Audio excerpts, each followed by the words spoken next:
திரு ராதாகிருஷ்ணன் அறப்போர் இயக்கத்தில் உங்கள்கிட்ட எடுக்கலான்னு இருக்கேன். காரணம் என்னென்னா, இந்த விஷயத்தை பெருசாக வெளியில் கொண்டு வந்திருக்கிறதே இப்போ நீங்கள் தான்.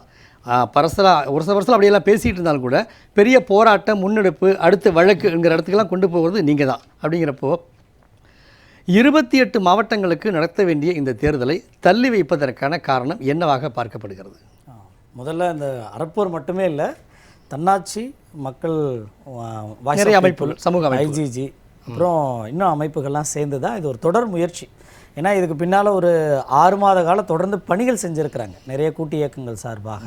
அதே போல் ஊரக உள்ளாட்சி தலைவர்கள் ஃபெடரேஷன் இருக்குது, இந்த யூனியன்ஸ், நல்ல ஊரக உள்ளாட்சி தலைவராக இருந்தவர்கள், உள்ளாட்சி பொறுப்பில் இருந்தவங்க, பேரூராட்சி தலைவர்கள், இவங்கெல்லாம் கொஞ்சம் வாய்ஸ் அவுட் பண்ணியிருக்கிறாங்க. அதனால் அவங்க எல்லாருக்குமே முதல்ல இந்த ஒரு 6 மாத கால முயற்சி தான்.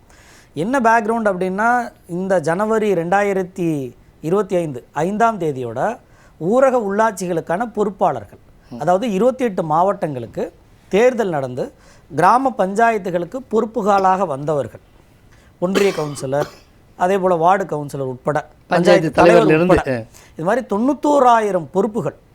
அந்த 91,000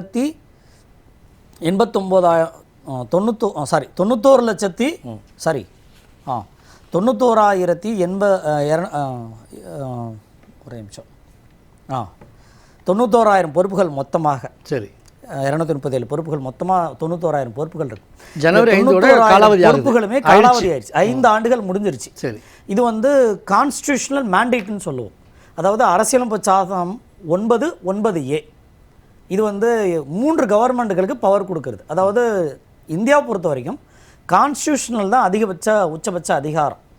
அந்த கான்ஸ்டியூஷனல் 9(9)A இதுக்கான டிராஃப்ட் கொடுத்துருக்காங்க. ஒன்றிய அரசை பவரப் பண்ணுறதும் அவங்க தான், மாநில அரசை பவரப் பண்ணுறதும் அவங்க தான், அதே போல் ஊராட்சிகள் சம்மந்தமாக கொடுக்குறதும் அவங்க தான். அப்போ இது 2 மட்டும் தேவை, ஊராட்சிகள் பற்றி எதுவுமே தேவையில்லை அப்படின்றது இப்போ இருக்கக்கூடிய பிரபல யூடியூபர் ஸ்டாலின் அவர்கள் மறந்துட்டாரான்னு ஒரு கேள்வி. இப்போ இதனால் என்ன பிரச்சனை இருக்குது அப்படின்னா, 45,000 பெண்களுக்கான ரெப்ரசன்டேட்டிவ் இல்லாமல் இருக்காங்க, பிரதிநிதித்துவம் இல்லாமல் இருக்கிறாங்க. புரட்சி தலைவி அம்மா காலத்தில் கொடுக்கப்பட்ட 50 விழுக்காடு அடிப்படையில் அதில் இப்போ 45,000 பேர் பெண்களுக்கு இல்லை. இப்போ நாங்கள் பெண்களுக்கு இதை செஞ்சுக்கிட்டு இருக்கோம், அதெல்லாம் செய்யுங்க, பட் இதுக்கு என்ன பதில்? பிரதிநிதித்துவம் தானே முக்கியம். இன்னொரு பக்கம் பார்த்தீங்கன்னா, ஒடுக்கப்பட்ட மக்களுக்கான பிரதிநிதித்துவம் 18% இப்போ இதில் இல்லாமல் இருக்குது. அது என்ன சொல்ல வரீங்கன்னா, பெண்களுக்கான முக்கியத்துவம் கொடுக்குறோம், பஸ்ஸில் எல்லாம் கொடுக்குறோங்கிறது கொடுத்துட்டு பதவிகளுக்கு அதிகார பகிர்வு ரொம்ப முக்கியம் இல்லை. அப்போ 91,000 இடங்களுக்கான காலத்தை நீங்கள் எப்போ பண்ணியிருக்கணும்னா, போன ஆண்டே திட்டமிட்டு தேர்தலை நடத்திருக்கணும். உங்கள் வார்டு மறுவரையறை பண்ணுறோம், நகரங்களை சேர்க்குறோம் அப்படின்றாங்க. இப்போ யார் கேட்டாங்க? இப்போ இதுக்கான சந்திப்பு எப்போ நடந்திருக்கு அப்படின்னா, கடந்த 2024 ஜனவரி 5, அதாவது இந்த பதவிக்காலம் முடியறதுக்கு 1 வருடத்துக்கு முன்பாக ஒரே ஒரு மீட்டிங் நமக்கு ஆர்டிஐயில் கிடைச்சதில் அது ஒன்று தான் சொல்லியிருக்கிறாங்க. நாங்கள் இந்த நகரங்களோட இணைக்க போகிறோம் அப்படின்னு சொல்லி அதுக்கான வார்டு மறைவரையறைக்காக ஒரே ஒரு சந்திப்பு நடக்கிறதா தலைமை தேர்தல் ஆணையம், தமிழ்நாடு தலைமை தேர்தல் ஆணையத்திலேருந்து ஒரு ஆர்டிஐயில் பதில் வந்திருக்கு. அப்போ 1 வருஷமாக தலைமை தேர்தல் ஆணையம், தமிழ்நாடு தேர்தல் ஆணையம் சும்மா இருந்ததா? இன்னொரு பக்கம் இதோடைய அமைச்சராக பெரியசாமி அவர்கள் இருக்கிறார்.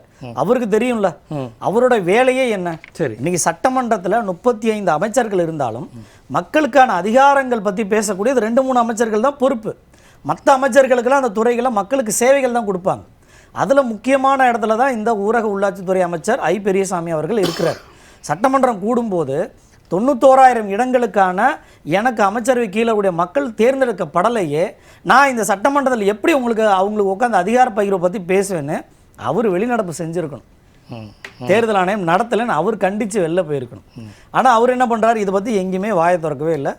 நேரு அவர்களே, நேரு என்ன சொல்கிறார், திருச்சி நேரு, நாங்கள் நகரங்களோட இணைக்க போகிறோம், நகரங்களோட இணைக்கிறதுக்கான கால வரையறைகள்லாம் ஒரு காலத்திலே முடிஞ்சிருச்சு. அப்போது இப்போ இருக்கக்கூடிய அரசு திட்டமிட்டே இந்த ஊரக உள்ளாட்சி தேர்தலை தள்ளி வச்சிருக்காங்க. மறுவரையறைங்கிறதுக்கு ஏதாவது கால அவகாசம் கொடுத்துருக்காங்களா? இதுவுமே ஆர்டிஐயில் போட்டு கேட்குறோம், எவ்வளோ காலம்னு. இப்போது நம்ம தேர்தல் ஆணையத்துக்கு ஒரு ஆர்டிஐ போடுறோம், ஊரக உள்ளாட்சித்துறை செக்ரட்டரியேட்டுக்கு ஒரு ஆர்டிஐ போடுறோம். நீங்கள் அவங்களோட எத்தனை முறை பேசியிருக்கீங்க அப்படின்னு தேர்தல் ஆணையத்தில் கேட்குறோம். தமிழ்நாடு தேர்தல் ஆணையத்தில் ஊரக உள்ளாட்சியோட ஒரே ஒரு முறை தான் இதுவரைக்கும் பேசியிருக்காங்கன்னு தகவல் நமக்கு ஆர்டிஐயில் வந்திருக்கு. இப்போ உள்ளாட்சித்துறைகிட்ட கேட்டிருக்கோம், நீங்கள் எத்தனை முறை பேசியிருக்கிறீங்க இது சம்மந்தமா அப்படின்னு கேட்குறோம். 2 கடிதங்களை பகிர்ந்துருக்கிறாங்க. 2 கடிதங்களை என்ன குறிப்பிட்டிருக்காங்கன்னா, 1/8/2024 முன்பாக, அதாவது தேர்தல் ஆணையம் உள்ளாட்சித்துறை அமைச்சருக்கும் செக்ரட்டரிக்கும் பொன்னையா ஐஏஎஸ் அதோடைய டைரக்டருக்கும் சரி கருத்தை இன்னும் கொண்டு போய் கேட்டுருக்காங்கன்னா 1/8/24 அதாவது போன ஆகஸ்ட் நீங்கள் ஏதோ நகர பெருக்கம் செய்ய போகிறீங்க, கிராமங்களை பேரூராட்சியோட இணைக்க போகிறீங்க, நகரங்களோட இணைக்க போகிறத நாங்கள் கேள்விப்படுறோம். நீங்கள் அதை மாதிரி செய்யறதா இருந்ததுன்னா எனக்கு ஆகஸ்ட் 1ஆம் தேதிக்குள்ளே கொடுத்துருங்க. நான் ஒரு ப்ரிலிமினரி வேலைகள்லாம் செஞ்சு 23/8/24 1/9 ஃபீல்டு ஒர்க், ஒரே ஒரு வாரம் தான் அதிகபட்ச ஃபீல்டு ஒர்க், நான் ஒரு 10 நாளுக்குள்ளே வரையறை செஞ்சு கொடுத்துட்றேன். நாங்கள் தேர்தல் நவம்பர் முதல் 2 வாரங்களுக்குள்ள அட்டவணையை முடிச்சு உங்களுக்கு கொடுத்துடுறோன்னு தேர்தல் ஆணையம் கருத்து கொடுத்ததாக ஒரு முன்கடிதம் அனுப்பினதாக நம்ம ஊரக உள்ளாட்சி துறையிலேருந்து வந்திருக்கு. சரி, இப்போ இது ரெண்டுத்தையும் வச்சு பார்க்கும்போது தேர்தல் ஆணையம் கடிதம் அனுப்புனதும் தெரியுது, தேர்தல் ஆணையம் முன்னெடுத்திருக்கு, தேர்தல் ஆணையம் முன்னெடுத்ததா காண்பிக்கப்பட்டு. நான் சொல்லிடுறேன் 2வது போர்ஷன். இப்போ இவங்க அனுப்பிச்சிட்டாங்க, இப்போ இவங்க பதில் வரல. இப்போ உள்ளாட்சித்துறைக்கு உண்மையாகவே மக்கள் மீது அக்கறை இருந்திருந்தனா பெரியசாமி அவர்களுக்கு இந்த மக்கள் மீது உள்ளாட்சிக்கு அதிகாரம் கொடுக்கணும், இது மக்களுக்கான குரல், மக்களுக்கான மேடைன்னு தேர்தலுக்கு முன்னால் கிராம சபை போன்ற ஒரு செட்டப்புகளை உருவாக்கி நாங்கள் மக்களுக்கு அதிகாரம் பண்ணுவோம், 100 நாளுக்குள்ளே இந்த கிராம வேலைகள்லாம் முடிப்போம்னு சொல்லி இந்த பொட்டியாக வச்சு லெட்டர்லாம் வாங்கினாங்கல்ல, அதெல்லாம் சொன்னது செஞ்சுருந்தா இன்றைக்கி அவர் பேசியிருக்கணும். ஆனால் என்ன நடந்திருக்குன்னா தேர்தல் ஆணையம் அதில் குறிப்பிட்டிருக்காங்க, நீ 1/8 பண்ணலைன்னா தேர்தல் ஆணையம் என்ன பண்ணியிருக்கணும், ஆட்டோமேட்டிக்காக தேர்தலை அறிவிச்சிருக்கணும். அப்போது ஜோதி நிர்மலாசாமி ஐஏஎஸ் அவர்கள் என்ன பண்ணாங்க, மார்ச் மாதத்தில் பொறுப்புக்கு வந்தாங்க தலைமை தேர்தல் ஆணையராக. அதுக்கு முன்பாக எங்கே இருந்தாங்க, பத்திரப்பதிவு துறை. தேர்தல் ஆணையம் கேட்டதா நீங்கள் ஒரு அறிக்கையில் சொல்கிறீங்களே, அதுக்கு பதில் என்ன கொடுத்துருக்கு அரசு தரப்பில்? பதில் எதுவுமே தரல, பதிலும் கொடுக்கல, எதுவுமே நமக்கு எடுக்கல. இதுக்கு மேலே வந்ததுன்னா அவங்க தான் வெளிப்படுத்தணும். நம்ம 5/1/2024 1/1/2025 வரைக்கும் எத்தனை முறை நீங்கள் பேசியிருக்கீங்க, அந்த கடிதங்கள் எல்லாத்தையும் கேட்டிருக்கோம். நமக்கு அரசு சார்பாக தேர்தல் ஆணையத்துக்கு, தமிழ்நாடு தேர்தல் ஆணையத்துக்கு எந்த விதமான கடித போக்குவரத்தும் இருக்கிறதா கொடுக்கல, தேர்தல் ஆணையமும் கொடுக்கல. அப்போ பேசலைன்றதான உண்மை. அப்போ இது யாரை ஏமாத்துற வேலை? நல்லது. இப்போது இந்த குளறுபடியெல்லாம் திமுகவுடைய வசதிக்காக, திமுக செய்த தவறுகளை மறைப்பதற்காக, ஊழலை மேலும் அதாவது இருக்கக்கூடிய இன்னும் 7-8 மாதங்களும் எடுத்துக்கொண்டு சம்பாதிப்பதற்காக என்று பேசப்பட்டாலும் கூட அடிப்படையில் பாதிக்கப்படக்கூடிய மக்களுக்கு அந்த பணிகளை செய்வதற்கு தனி அலுவலரை நியமிக்கிறார்கள். போதுமானதாக பணி அங்கே சென்றடையுமா? உண்மையிலேயே அவங்களுக்கு பெரும் பிரச்சனை இருக்குது. இப்போது முதலமைச்சர், அதுவும் பிரபல யூடியூபராக இருக்கக்கூடிய முதலமைச்சர் மு க ஸ்டாலின் அவர்கள் வெவ்வேறு மாவட்டங்கள் பயணம் பண்ணிட்டு வந்தாங்கல்ல, அப்போ அங்கே கிராமங்களுடைய எதிர்ப்பலைகளை நேரடியாக பார்த்துருப்பார். இந்த மாவட்டங்களில் எதிர்ப்பலைகள் இருக்குன்னா இருக்குது, அந்த பயம் அவங்களுக்கு, மக்களை எதிர்கொள்கிறதுக்கு பயம் இன்னைக்கு. இப்போ இது சிறப்பு அதிகாரினால என்ன பிரச்சனைனா, இப்போ 14வது நிதிக்குழுவோடைய விடுபட்ட தொகைகள், 15வது நிதிக்குழுவோட நிதிகள்லாம் வரும்போது அங்கே எலெக்டட் மெம்பர்ஸ் இருக்கும்போது அதை கையொப்பம் போட்டு அந்த திட்டங்களை கண்காணிக்க முடியும், கொண்டு வர முடியும். நீங்கள் தேர்ந்தெடுக்கப்பட்ட நிர்வாகிகள் இருக்கும் பொழுது கோரக்கூடிய நிதி வேற, தனியார் நியமிக்கிற பொழுது அந்த முழு நிதியை பெற முடியுமா? முழு நிதி பெற முடியாது, செய்ய முடியாதா? முழு நிதி பெறுவதற்கான வாய்ப்பு இருக்காது. ஏன்னா அந்த ரூல்ஸ்லேயே தான் இருக்குது. நீங்கள் எலெக்டட் மெம்பர் இருந்தால் மட்டும்தான் அங்கே நிதியே ஒன்றிய அரசுலேருந்து உள்ளார வரும், தமிழ்நாடு அரசுக்கு வரும், தமிழ்நாடு அரசு மாவட்டங்களுக்கு கொடுக்கும், மாவட்டங்களுக்கு பஞ்சாயத்துகளுக்கு போகும். இப்படி தான் அதோடைய திட்டமே இருக்குது. ஆனால் இப்போ எலெக்டட் மேண்டேட் அங்கே மெம்பர்ஸ் இல்லைன்னா அவங்க எப்படி சைன் பண்ண முடியும்? சிறப்பு அதிகாரிகிட்ட நீங்கள் போய் எனக்கு அந்த குளத்தை தூர் வரணும், நீங்கள் 100 நாள் வேலைவாய்ப்புக்கு இப்போ நேரு வேறு ஒன்று சொல்லியிருக்கிறாங்க, நாங்கள் 100 நாளை நகரங்கள் ஒட்டி நாங்கள் பண்ணிப்போம், நகரங்களில் இருந்தால் கூட அவங்களுக்கு கொடுப்போம்னு சொல்லி ஒரு செய்தியை சொல்லியிருக்காங்க. இது எந்த அளவுக்கு செயல்பாட்டுக்கு வரப்போகுது, எவ்வளோ எக்ஸாக்டாக மீட்டப் ஆகும்னு தெரியல. ஏன்னா 100 நாள் வேலை பெரிய அளவில் பேசுபொருள் ஆனதுனால இதை சொல்லியிருக்கிறார், சமாளிக்கிறாங்க. ஆமாம், சமாளிக்கிறது. ஆனால் உண்மையிலேயே நமக்கு அங்கே என்னென்னலாம் சிக்கல் இருக்குது அப்படின்னா, ஒன்று திட்டங்களுக்கு கையொப்பமிட்டு கொண்டு வர முடியாது, பீரியாடிக்கலான ஆடிட் நடக்காது, சிறப்பு அதிகாரி இருக்கும்போது. ஏன்னா அவங்களுக்கான கையொப்பமிட்டு எடுக்கக்கூடியதுக்கான தொகை ரொம்ப கம்மி. இன்னைக்கு யூடியூபர் ஸ்டாலின் அவர்கள் கூட நேரடியாக கருவூலத்தில் பணம் எடுத்து செலவு பண்ண முடியுமானா ரொம்ப பவர் கம்மி. ஆனால் ஒரு பஞ்சாயத்து தலைவர் நினைச்சாருன்னா கையொப்பம் எடுத்து அந்த பணத்தை எடுத்து நேரடியாக மக்களுக்கு செலவு செய்ய முடியும். பிரசிடென்ட் ஆஃப் இந்தியா இருக்கிறாங்க, பிரசிடென்ட் ஆஃப் பஞ்சாயத்து இருக்கிறாங்க. நல்லா பாருங்கள், மாநகராட்சியிலையோ நகராட்சியிலையோ பிரசிடென்ட் கிடையாது. அப்போது எந்த அளவுக்கான ஊரக உள்ளாட்சி வலிமை வாய்ந்ததுன்னு தெரிஞ்சுக்கங்க. இன்றைக்கி கடைகோடி மனிதன் அரசை அடுத்த ஸ்டெப்பில், அடுத்த வீட்டில் தெருவோட முனையில் சந்திக்கக்கூடிய அரசு யாருன்னா லோக்கல் பஞ்சாயத்து தான். Not a local body, local governance. இது இந்த அரசுக்கு தெரியாமலாம் இல்லை. இந்த எதிர்ப்பாளைகள் ஒரு பக்கம் இருக்கிறதுனால இப்போ தேர்தல் நடத்தினா கண்டிப்பாக தோத்துருவாங்கன்ற பயம், அது எம்எல்ஏ எலெக்ஷனில் இம்பாக்ட் கொடுக்குமானா கொடுக்கறதுக்கு வாய்ப்பு இருக்குது. அதை ஒரு வேளை அது திமுகவுக்கு தெரியாதா? அதாவது தேர்ந்தெடுக்கப்பட்ட நிர்வாகிகள் இருந்தால் தான் அங்கே சில வேலைகளை செய்ய முடியும். அப்போ நிர்வாகிகளுக்கான தேர்தலே நடத்தலைன்னா அங்கே வேலை பாதிக்கப்படும். வேலை பாதிக்கப்பட்டால் மக்கள் விரக்தி அடைந்து திமுக வாக்களிக்க மாட்டார்கள்னு தெரியாதா? கண்டிப்பாக இதில் இன்னொரு சிக்கலுமே இருக்குது. நீங்கள் கேட்டது போல் வாக்களிக்க விரும்பலைனா கூட இன்னும் ஒரு 6 மாதங்கள் இந்த ஏற்கனவே அறிவிச்சக்கூடிய திட்டங்கள், இந்த யூடியூப் மற்ற வீடியோக்கள் இதை பார்த்தே நம்ம வந்து ஒரு நல்ல பேரை கொண்டு வந்துக்கலாம் அப்படின்ற ஒரு எண்ணம் அவங்களுக்குள்ளே இருக்கலாம். இன்னொரு பக்கம் பார்க்குறீங்கன்னா 1 லட்சம் போஸ்டிங்ஸ் லோக்கல் கவர்னன்ஸில் இப்போ இருக்கக்கூடியவங்க வரக்கூடிய எம்எல்ஏ எலெக்ஷனுக்கு வேலை செய்யணும். யார் வேலை செய்வா? இந்த 1 லட்சம் இடங்களில் ஒவ்வொரு பஞ்சாயத்துக்கும் ஒரு 5 பேர் இருப்பாங்க. நான் பஞ்சாயத்து தலைவராக உனக்கு சீட்டு தரேன்ப்பா, நீ ஏதாவது செலவு பண்ண. ஆளுக்கு குறைந்தபட்சம் 1 லட்சம் செலவு பண்ணுவாங்க. அப்படி பார்த்தீங்கன்னா எத்தனை பேர் ஒரு பஞ்சாயத்துக்கு? 5 பேர் வச்சுக்கலாம் குறைந்தபட்சம். கட்சிக்காரங்க இந்த போஸ்டிங்க்கு வரது 5 பேர் வச்சுக்கோங்க. 1 லட்சம் இன்ட்டு 5 எவ்வளோ ஆகுது? 5 லட்சம் பேர். 5 லட்சம் பேர் பஞ்சாயத்தில் எம்எல்ஏ எலெக்ஷனுக்கு வேலை செய்வாங்க. ஆளுக்கு 1 லட்ச ரூபா செலவு பண்ணால் 5000 கோடி ரூபா பட்ஜெட்டு. அப்போது ஒரு எம்எல்ஏ தொகுதிக்கு 100 கோடி 150 கோடி ஒதுக்குறாங்கன்னா அதில் 10% இந்த கட்சியாளர்களே செலவு செய்வாங்க. இவங்க செலவு செஞ்சதுக்கு பிறகு தான் நமக்கு சீட்டு கிடைக்காதுன்னு ரியலைஸ் பண்ணாங்கன்னா அந்த இடத்துல திமுக தோதுன்னு உங்களுக்கு நல்லாவே தெரியும்.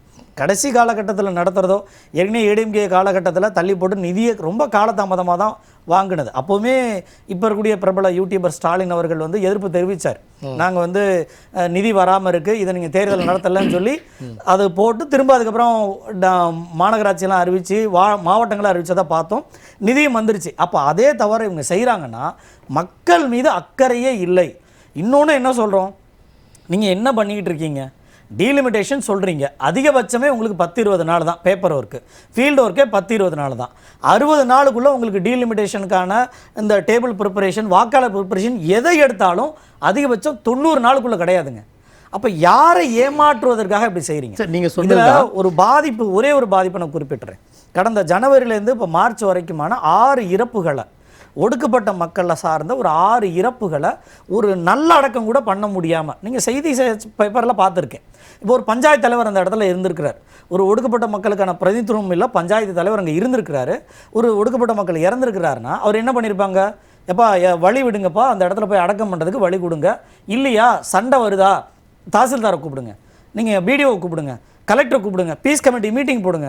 அந்த மக்களுக்கான ஒரு இறப்பை கூட இறக்கிறதுக்கு, எரியூட்டுறதுக்கான, புதைப்பதற்கான நல்ல இடத்த பெற்றுத்தரது அந்த பஞ்சாயத்து தலைவரோட வேலை. இது கிடைக்காம இன்றைக்கி பஞ்சாயத்து தலைவர்கள் அங்கே இல்லாமல் அந்த இறப்பை போய் அணுக முடியாமல் வேறு எங்கேயோ புதைச்சிட்டு வந்திருக்கிறாங்க. அது பேப்பர்கள் இன்றைக்கி வந்துக்கிட்டு இருக்குது. அப்போ ஒடுக்கப்பட்ட மக்கள் ஒரு சாதாரண ஆதார் அட்டை திருத்தம் நீங்கள் பஞ்சாயத்து தலைவர் போய் ரெப்ரசன்ட் பண்ணால் கொடுக்க முடியும். இறந்து போனவங்களுக்கான சான்று, இவங்க எல்லாமே இங்கே லோக்கலில் இருக்கக்கூடியவங்க. ஆமாங்க, இவர் எந்த காரணமும் இல்லாமல் இது மாதிரி இறந்துருக்க. ரேஷன் கார்டு கரெக்ஷன், எந்த விதமான தேவைகள்னாலும் முதல்ல அரசுன்னு யார் அணுகுவாங்க? நாம் நினச்சிக்கிட்டு இருக்கோம் இன்றைக்கி எல்லாமே டிஜிட்டலைஸ் ஆகிருக்குன்னு. அது நகரங்களில் தான். ஆனால் இன்றைக்கும் கை நாட்டு இடக்கூடிய, இன்னமும் கடைசியில் வரக்கூடிய அந்த வருமானத்தை நம்பியிருக்கக்கூடிய மக்கள் இருக்கிறாங்க. அப்போ அன்றாட வாசிகள் வாழக்கூடிய, பெரும்பாலும் வாழக்கூடிய அந்த கிராமங்களுக்கு பிரதிநிதித்துவம் கொடுக்கலனா இன்னைக்கு திமுக அரசு எப்படி தன்னை என்ன சொல்றீங்கன்னா, ஒரு கிராமத்தில் ஒரு பிரச்சனைனா கூட பஞ்சாயத்து தலைவரை ஈஸியாக அணுகிடுவாங்க. அவங்க சிறப்பு அதிகாரி நோக்கி எங்கே போகிறாங்க? நீங்கள் முதலமைச்சர், துணை முதலமைச்சர், முதலமைச்சர் பேரை தெரியுங்க, துணை முதலமைச்சர் கொஞ்சம் பேருக்கு தெரியும். ஆனால் அடுத்த அமைச்சர்களை கூட யாருக்கும் தெரியாது. ஆனால் அங்கே பஞ்சாயத்து தலைவர் எல்லாருக்கும் தெரிஞ்சிருக்கும். எனக்கு தண்ணி வரனா போய் சண்டை போடுவாங்க, உரிமையாக கேட்க முடியும். இப்போ இவங்களுக்கு எங்கே பிரச்சனைனா, இந்த முறை உள்ளாட்சியில் பெரும்பாலான இளைஞர்கள் தேர்ந்தெடுக்கப்பட்டிருக்கிறாங்க, நிறைய கேள்விகள் கேட்டிருக்காங்க, வலுவூட்டியிருக்காங்க, ஒரு கட்டமைப்பு உருவாக்கி வச்சுருக்கிறாங்க. இப்படி தான் சரி பண்ணணும், இதை இப்படி சரி பண்ணணும்னு ஒரு கட்டமைப்பு உருவாக்கி வச்சுருக்காங்க. இன்றைக்கி அந்த எல்லா கட்டமைப்பையும் உடைச்சி ஒரு சிறப்பு அதிகாரிகிட்ட கொடுத்து வச்சுருக்கிறீங்க. இந்த போன தடவை சிறப்பு அதிகாரிகள் போட்ட காலகட்டங்களில் நிறைய அக்கௌண்ட்ஸ் முறைகேடுகள் நடந்திருக்குன்னு பேப்பர்களில் பார்த்துருக்கோம். அதையே சரி பண்ண முடியாமல் திணறக்கூடிய சமயத்தில் இப்போ திரும்ப சிறப்பு அதிகாரிகிட்ட கொடுத்துருங்கன்னா கம்பெனி ஆட்சி நடத்த போகிறீங்களா? சென்னையிலேருந்து இங்கே உட்காந்துக்கிட்டு இங்கே கம்பெனி ஆட்சி நடத்த போகிறீங்களா? எப்படி ஒரு அடுத்த வருஷம் 2026 தமிழ்நாடுக்கு எம்எல்ஏ எலெக்ஷன் கிடையாது, சட்டமன்ற தேர்தல் கிடையாது அப்படின்னா குரல் கொடுக்கறதுக்கு நம்ம போவோம்ல. அதே போல் இன்றைக்கி கவுன்சில் எலெக்ஷன் அங்கே பஞ்சாயத்தில் தேர்தல் நடத்தலைன்னா இப்போ திமுக குரல் கொடுத்துருக்கணுமா இல்லையா? அப்போ அதிகார பயிர்வே நடக்கக்கூடாது, நீ எதுவும் கேட்கக்கூடாது, நான் கொடுப்பேன், நீ வாங்கிக்கணும். அப்போ என்ன ஏதாச்சும் அதிகாரத்தில் இந்த கிராம மக்களை நீங்கள் பார்க்குறீங்க? சரி, இவ்வளவு முக்கியத்துவம் வாய்ந்த அந்த உள்ளாட்சி தேர்தலை நடத்துறதுக்கு இப்போ தேர்தல் ஆணையத்தின் தரப்பிலிருந்து ஒரு கடிதம் கேட்டிருக்காங்க, பதிலே இல்லை, மறுப்பு சொல்லலை, பதிலும் இல்லை. மக்களுக்கு கொடுக்கல, இல்ல, நம்ம அப்படிதான் மக்களுக்கு எடுத்துக்கணும். இவ்வளவு தேவைகள் இருக்கு, சில இறப்புகள்லாம் அங்க வந்து முடிவு கட்ட முடியாம அங்க போய் சேருது. அப்படிங்கிறப்ப வழக்கு தொடுக்க முடியுமா? வழக்கு தொடுக்கிறதுக்கான வாய்ப்பு இருக்குது. ஏற்கனவே 95ல் வழக்கு நம்பர் 719 WB 719 95ல் ஒரு வழக்கு போடப்படுது. இது போல ஊரக உள்ளாட்சி வார்டு மறுவரையறை சார்ந்து நாங்கள் தள்ளி வைக்கிறோம்னு சொல்லும்போது எந்த காரணம் கொண்டும் இந்த வார்டு மறுவரையறையை காண்பித்து நீங்கள் தேர்தலை தள்ளி போடக்கூடாதுன்னு சுப்ரீம் கோர்ட்டு 97ல் ஜட்ஜ்மெண்ட் கொடுத்துருக்குறாங்க. அப்போ சுப்ரீம் கோர்ட் வந்து கர்நாடகா சந்திரசேகர் வர்சஸ் கே கர்நாடகா கவர்மெண்ட்டுக்கு எதிராக 97ல் ஆர்டரே கொடுத்துருக்குறாங்க. இதில் மேண்டேட், அதாவது கான்ஸ்டியூஷனல் மேண்டேட், கட்டாயமாக செய்ய வேண்டிய தேர்தல் இது நீங்கள் எந்த காரணம் கொண்டும் தள்ளி போடக்கூடாதுன்னு உச்சநீதிமன்றமும் சொல்லியிருக்கு. அரசியலமைப்பு சட்டத்திலையும் இருக்குது. இதில் இன்னொன்று சொல்கிறாங்க, உச்சநீதிமன்றம் என்ன சொல்லுதுன்னா, upholding the constitutional timeline. Constitution டைம்லைன்னா எப்படி எம்எல்ஏ எலெக்ஷனுக்கு 5 வருஷமோ எம்பி எலெக்ஷனுக்கு 5 வருஷமோ ஊரக உள்ளாட்சி தேர்தலுக்கு 5 வருஷத்துக்குள்ள நடத்தியே தீரணுன்றதை உச்சநீதிமன்றம் உறுதியும் படுத்தியிருக்கு. 243E டெட்லைன், அதில் டைம்லைன் கொடுப்பாங்க, இவ்வளோ நாளுக்குள்ளே நீங்கள் தேர்தல் நடத்தணும்னு. உச்சநீதிமன்றத்தை மதிக்காத, அரசியலமைப்பு சாசனத்தை மதிக்காத ஒரு முதலமைச்சர் இங்கே உட்கார்ந்துருக்கா, நம்ம கேள்வி வருமா வராதா? அதுக்கு ஒரு அமைச்சர் இருக்கிறார். ஒரு அமைச்சருக்கு வெக்கம் இல்லையா? என்னுடைய மக்கள் ரெப்ரசன்டேட்டிவ் இல்லையே. ஏன்னா சட்டமன்றத்தில் மக்களுக்கான அதிகாரத்தை பற்றி பேசக்கூடியவங்க. மற்ற அமைச்சர்கள்லாம் நான் என்னுடைய தொகுதிக்கு இது வேணும், அது வேணும், நாங்கள் இதை பண்ண போகிறோம், எங்களுக்கு இதை கட்டி கொடுங்க, அப்படி தான் கேட்க முடியும். தடுப்பணைகளை கேட்கலாம், பள்ளிக்கூடங்களை கேட்கலாம். ஆனால் என் மக்களுக்கான அதிகாரங்கள் வேணும் அப்படின்னு கேட்கக்கூடியதில் முக்கியமான அமைச்சர் இவர் தான். அப்போ இவர் இது வரைக்கும் அமைதியாக இருக்கிறார். சிறப்பு அதிகாரி போடுறதுல 2 சிக்கல்கள் இருக்குது. ஒன்று வந்து சிறப்பு அதிகாரிகள் வந்து பஞ்சாயத்தோட எல்லா கிராமங்களுக்கும் எல்லா தெருக்களுக்கும் போகிறவங்க எல்லாம் போகவும் முடியாது, அதுக்கான பாசிபிலிட்டிஸ் இல்லை. ரெண்டாவது, இவர்களுக்கான தேவைகளை வந்து இவங்களால ஒருபோதும் பூர்த்தி செய்ய முடியாது. ஏன்னா பேசுறது வேற, மக்கள் அதிகாரிகள்கிட்ட பேசுறது வேற. அப்போ மக்கள் தங்களுக்கானவரோட உரிமையா அதிகாரமா கேட்கக்கூடியது வேற. மக்களுக்கான அதிகாரம் அது.